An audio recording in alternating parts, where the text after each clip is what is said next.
एक बात सदैव याद रखना कि मार्केट में जो रिटेल सोचेगा वैसा बिल्कुल भी नहीं होगा कभी भी। आप ये देखिए मंथली कैंडल मार्च की आप देखिए। मार्च ये कैंडल अभी इससे पहले कोई कैंडल ऐसी बनी क्या इस प्रकार से फुल फ्लेज्ड ग्रीन? ये कैंडल बनी तो इस तरह से बताया इसने कि कोई ना कोई है जो बाय कर रहा है, बाइंग आएगी, एक स्विंग आ सकता है।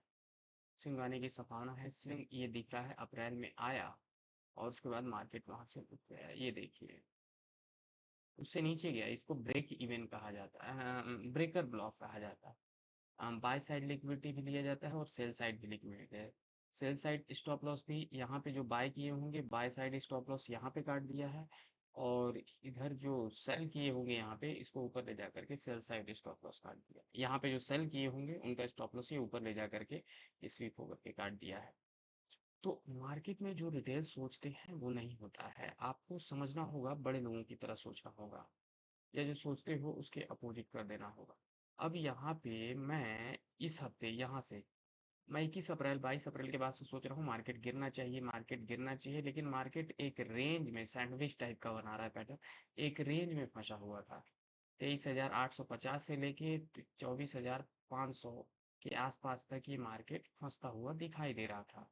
ये आप देखिए, 21 तारीख के बाद से ही एक रेंज में फंसा हुआ था और ये युद्ध छिड़ा, युद्ध का स्थिति बनी। उसके बाद से एकदम रेंज गिर नहीं रहा है किसी प्रकार का। हाँ, यहाँ पे थोड़ा युद्ध स्थिति खतरनाक होने लगी। हाँ, इंडिया ने अटैक किया 7 तारीख के सुबह में, हम बात करेंगे। उसके बाद ये कुछ हुई, गैप डाउन ओपनिंग हुई 9 तारीख को। फिर 10 तारीख को शाम को समझौता हो गया। 10 इसके बीच पड़ रहा है, 10 को समझौता हुआ, 9 को नहीं हुआ। अब लोगों को पता होगा, किसी को, तुम्हें भी पता था कि युद्ध नहीं होगा, लेकिन क्या होता अगर युद्ध हो जाता तो?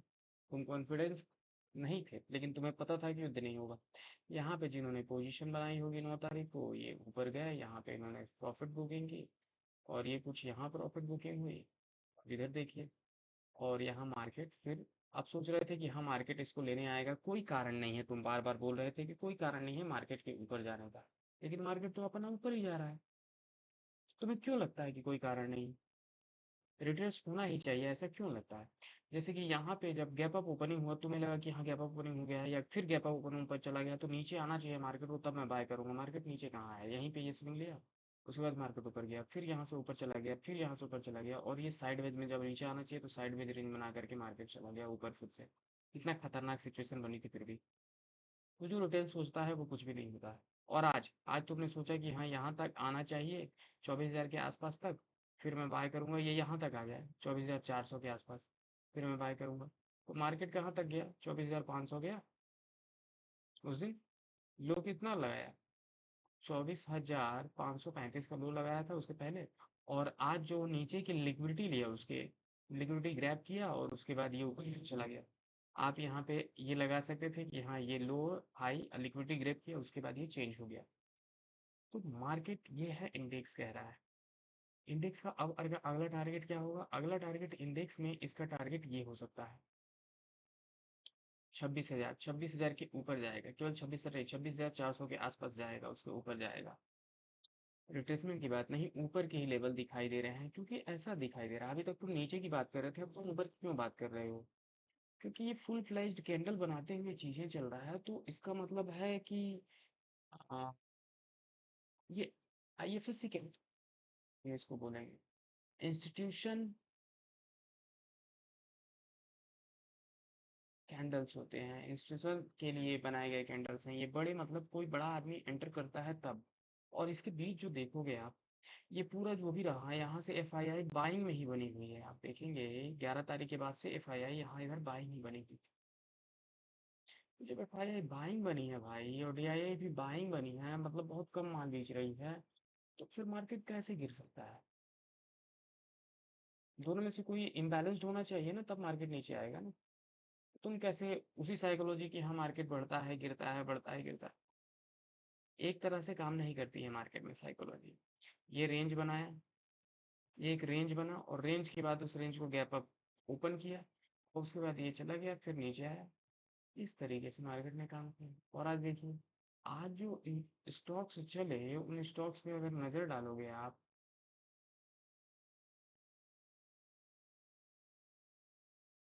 सारे स्टॉक्स चले।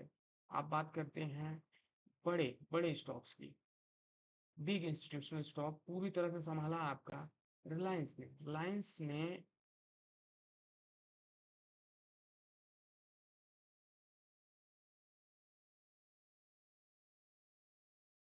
ये देखिए रिलायंस ने क्या किया, ये आप देख रहे हैं।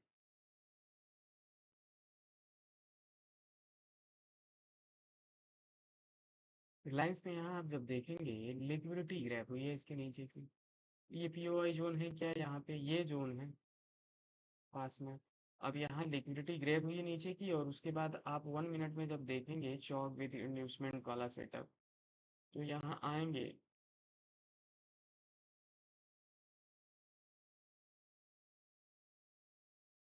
यहाँ पे आप देखेंगे कि लिक्विडिटी ग्रैब हो गई है 14 तारीख ये है।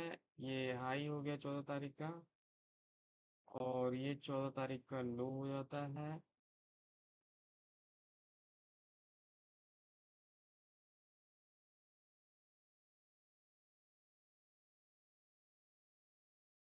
ये 14 तारीख को लो होगी। अब यहाँ पे आएंगे, आप ये देखेंगे, देखिए यहाँ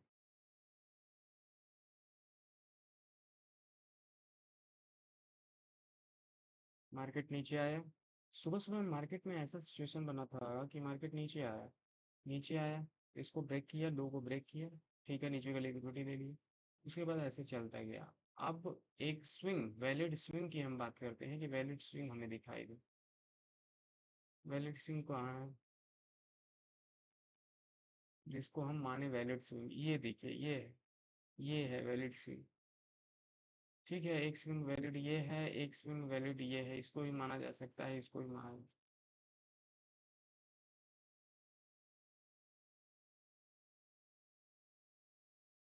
और उसको तोड़ते हुए फिर यहाँ पे आते, तो यहाँ पे भी ये भी वैलिड स्विंग है, ऊपर की लिक्विडिटी को लिया है, नीचे चला गया, नीचे आके क्लोज हो रहा है उसके हाई के ऊपर, तो ये एक वैलिड स्विंग है। तो यहाँ पे ये मार्केट ने यहाँ चौक किया है इस स्टॉक, यहाँ देखेंगे इसको चौक मानेंगे। और चौक के बाद जब ये नीचे आया है इस पे, तो यहाँ पे एक एंट्री बनती है, एंट्री के साथ यहाँ पे ऊपर तरफ टारगेट आपका day high, previous day high रहता है, जैसा कि हम बोलते हैं, तो कुछ इस तरह से मौका मिल। वैसे ही यहाँ पे भी मौका मिल, प्रीवियस डे का हाई टारगेट यहाँ ना रह करके हम थोड़ा सा और वो करते हुए यहाँ पे कर सकते थे। यहाँ देख, इंट्राडे में ऐसा ही कुछ किया जा सकता है। इंट्राडे में आप मूव देखेंगे, ये देखिए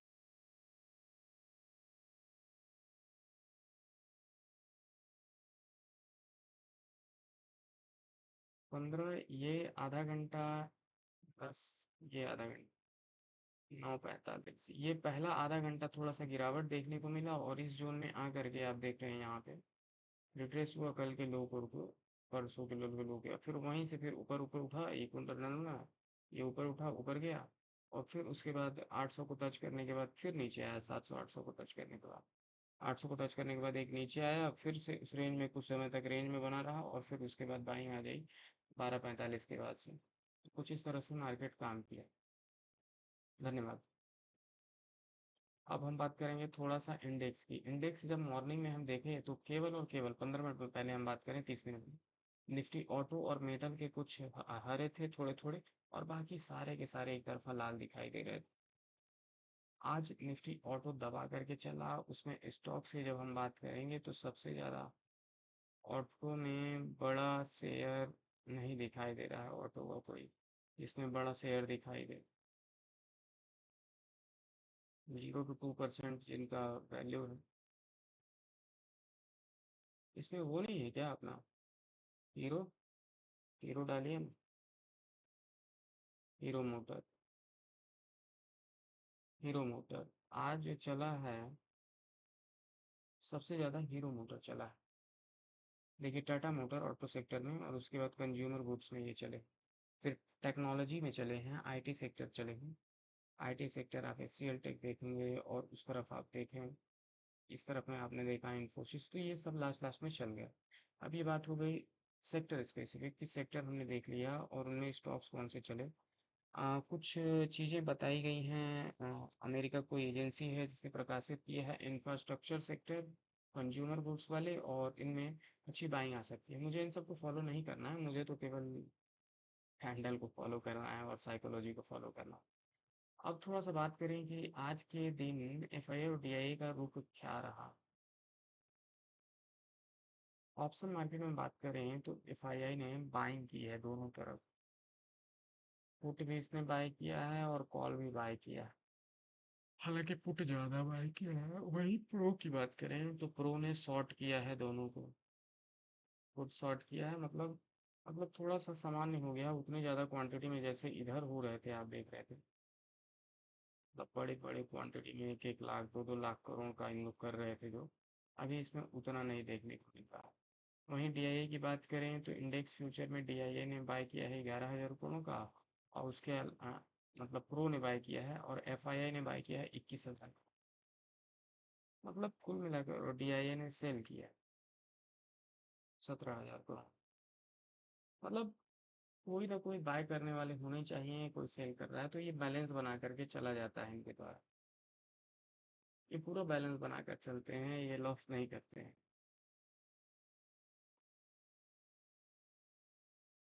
अच्छी बात।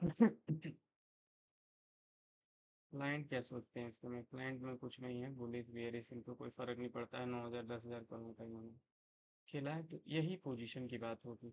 और कैश मार्केट में हम थोड़ा सा देखें तो कैश मार्केट में एफआईआई जो है 5,300 करोड़ अभी भी बायर्स हैं। नेट नेट अब देखेंगे पूरा एफआईआई बायर्स हैं, केवल 9 तारीख को छोड़ दें तो। 9 तारीख को इन्होंने कुछ सेल किया था, वही डीआईए ने दबा कर बाय किया था। अगर डीआईए सेल करते तो मार्केट सीधा 5-4-5%, 5-6% गिर गया, लेकिन डीआईए ने मार्केट को रोक लिया, क्योंकि डीआईए को कुछ इनसाइट पता होगी। अब यहाँ देखिए, नेट नेट एफआईआई बायर बने हुए हैं पिछले कई महीनों से। देखिए डीआईए भी बाय बने हुए हैं, तो मार्केट कैसे गिर जाएगा? आप ही बताइए। ये डाटा क्या कह रहा है?